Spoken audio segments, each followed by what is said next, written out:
Баршаңызға қайырлы күн достар. Бүгін сіздермен қысқаға сақтауға, осындай табиғи 100% өрік шырынын дайындауға кеңес беремін. Ол үшін ең алдымен осындай өріктерімізді ортасынан, сүйектерінен барлығын өстіп ажыратып аламыз.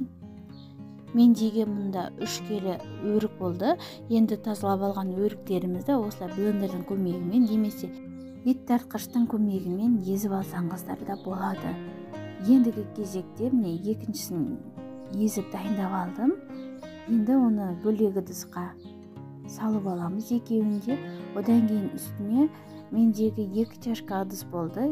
Мен енді 4 чашка су құямын. Егер сіздерде 1 чашка өрік болса, онда сіздер 2 еселеп 2 чашка су құясыздар.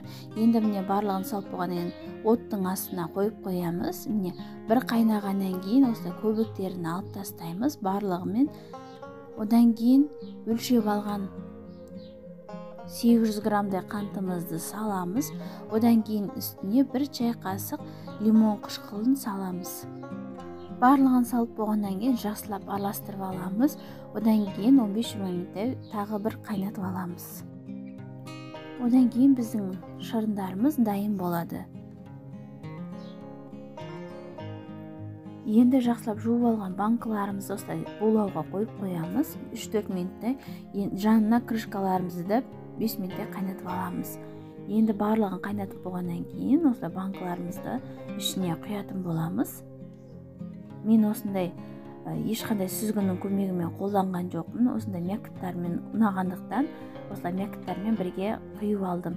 Егер сіздердің балаларыңыз ұнатпайтын болса, ортасындағы тамырлары мякоттың жүргенін, онда сіздер ситаның көмегімен сүзіп алсаңыздар болады. Міне банкаларымызды осылай жауып аламыз. Жауып болғаннан кейін банкаларымызды осындай одеялының немесе көрпешенің көмегімен осылай төңкеріп қоямыз. Бетін осылай одеялдың көмегімен жауып қоямыз. Толығымен суығанша 1 күнге осылай қойып қоямыз. Міне біздің 100% табиғи өріктен жасалған шырынымыз дайын болды. Міндетті түрде жасап көріңіздер, өте дәмді, керемет болып шығады.